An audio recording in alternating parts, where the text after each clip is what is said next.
এগৰাকী বিশিষ্ট ব্যক্তিয়ে শ্ৰী শ্ৰী আউনীআটী সত্ৰৰ সংগ্ৰহালয়লৈ আগবঢ়াইছে বহু আপুৰুগীয়া সম্পদ। উত্তৰ গুৱাহাটীৰ শিলশাকুৰ দীনেন্দ্ৰনাথ বৰুৱাই সত্ৰৰ সংগ্ৰহালয়লৈ আগবঢ়াইছে এখন প্ৰকাণ্ড আকাৰৰ মাইহাং, পুষ্পপত্ৰ, 4টা বৃহৎ আকাৰৰ পিতলৰ টৌ, হাণ্ডি, খৰাহী, চৰিয়া, হাতা, লোটা, কলহ আদিকে ধৰি বহু সামগ্ৰী। এই সম্পদসমূহ প্ৰায় 200 বছৰতকৈ অধিক পুৰণি বুলি ধাৰণা কৰা হৈছে। আউনীআটী সত্ৰৰ সত্ৰাধিকাৰ ডক্টৰ পীতাম্বৰ দেৱগোস্বামীৰ হাতত অৰ্পণ কৰা হয় সম্পদসমূহ। আৰু এই বিষয়ে আমাক অধিক জনাব আমাৰ জ্যেষ্ঠ সাংবাদিক দিগন্ত বৰদলৈ। এই মুহূৰ্তত মই বৰ্তমান উপস্থিত আছো উত্তৰ গুৱাহাটীৰ ঐতিহ্যমণ্ডিত শ্ৰী শ্ৰী আউনীআটী সত্ৰৰ বাকৰিত। আৰু আজিৰ দিনটো আউনীআটী সত্ৰৰ কাৰণে এটা উল্লেখযোগ্য দিন হিচাপে বিবেচিত হৈছে, কাৰণ আউনীআটী সত্ৰৰ যি সংগ্ৰহালয় আছে, এই সংগ্ৰহালয়লৈ উত্তৰ গুৱাহাটীৰ এগৰাকী বিশিষ্ট নাগৰিকে কেইবাটাও পৌৰাণিক সা সামগ্ৰী তেখেতে আচবাবপত্ৰ ইতিমধ্যে প্ৰদান কৰিছে। প্ৰায় 20 বিধ সামগ্ৰী মই দেখুৱাইছোঁ পোনপটীয়াভাৱে। এয়া প্ৰায় 200 বছৰতকৈ পুৰণা হ'ব। আৰু এই সামগ্ৰীখিনি তেখেতে আউনীআটী সত্ৰৰ যি সংগ্ৰহালয় আছে, সংগ্ৰহালয়ৰ কাৰণে তেখেতে এনেধৰণে দান কৰিছে।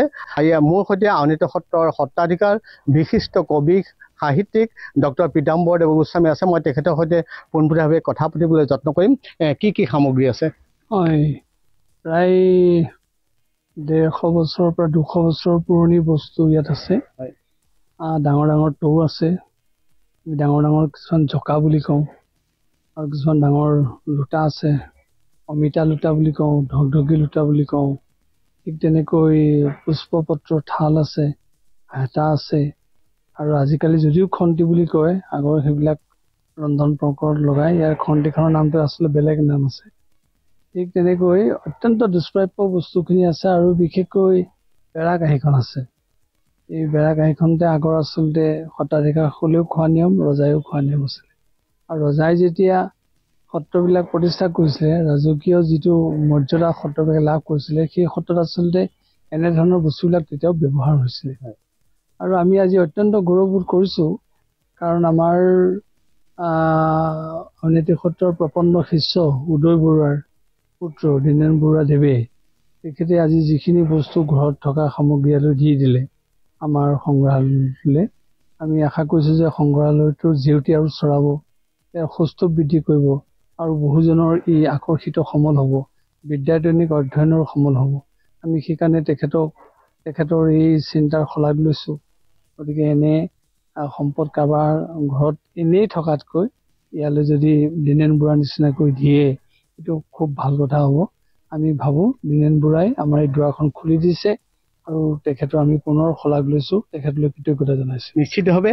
আৰু আজিৰ দিনটো যিহেতু উল্লেখযোগ্য দিন হিচাপে বিবেচিত হৈছে, আৰু ইতিমধ্যে সত্ৰাধিকাৰ প্ৰভুৱে উল্লেখ কৰিছে যে সংগ্ৰহালয়ৰ যি জেউতি, এই জেউতি আজিৰ পৰা যথেষ্ট বৃদ্ধি হ'ব। যিগৰাকী ব্যক্তিয়ে সামগ্ৰীখিনি দান কৰিছে তেখেতৰ সৈতে মই কথা পাতিম যে আপুনি এটা সুন্দৰ পদক্ষেপ গ্ৰহণ কৰিছে। মনলৈ কেনেকৈ আহিলে এই চিন্তাটো? মনলৈ মানে এইটো মোৰ দেউতা প্ৰয়াত উদয়নাথ বৰুৱাৰ দিনৰ পৰা মোৰ ঘৰত আছিল। এতিয়া এই বস্তুবোৰ খুব ব্যৱহাৰত অহা নাই, মই ঘৰুৱাৰ কামত। সেইকাৰণে মই ভাবিলোঁ, মই যিহেতু আউনীআটী সত্ৰৰে আমি শিষ্য, গতিকে এইখিনি আউনীআটী সত্ৰত দান দিলে উপকৃত হ'ম বুলি মই নিজকে ভাবিছিলোঁ। আজি মনটো কেনেকুৱা লাগিছে? আজি মনটোতো বহুত ভাল লাগিছে, গোটেইখিনি পবিত্ৰ যেন লাগিছে। আৰু কাৰোবাৰ তাত যদি এনেকুৱা বস্তু আছে তেওঁলোককো দিবলৈ মই অনুৰোধ কৰিলোঁ। নিশ্চিতভাৱে। আৰু যদি কাৰোবাৰ ঘৰত এনেধৰণৰ সামগ্ৰী আছে, পৌৰাণিক সামগ্ৰী, তেখেতসকলে নিশ্চিতভাৱে ইয়াতে আগবঢ়াব পাৰে। কেনেকুৱা লাগিছে আজি দিনটো? সঁচাকৈ কি ভাষা নাই, ইমান ভাল লাগিছে। এইখিনি আমাৰ সংগ্ৰহালয়ত থকাৰ ফলত কেনেকৈ উপকাৰ হ'ব যে সমাজৰ বহুত মানুহ আছে, এই বস্তুবিলাক দেখাই নাই, নামটোতো নাজানে, দেখাও নাই, আজি চিনাকি হ'ব। এইখিনি অসমৰ আপুৰুগীয়া সম্পদ। এই সম্পদখিনি এই চেগতে মই ধন্যবাদ জনাইছোঁ আমাৰ বৰুৱাদাৰ পৰিয়ালবৰ্গলৈ। নিশ্চিতভাৱে আজি অতি ভাল দিন বুলি ক'ব লাগিব। আৰু প্ৰভুৱে কৈছে যে জেউতি বৃদ্ধি হ'ব, কি ক'ব? সঁচাকৈ।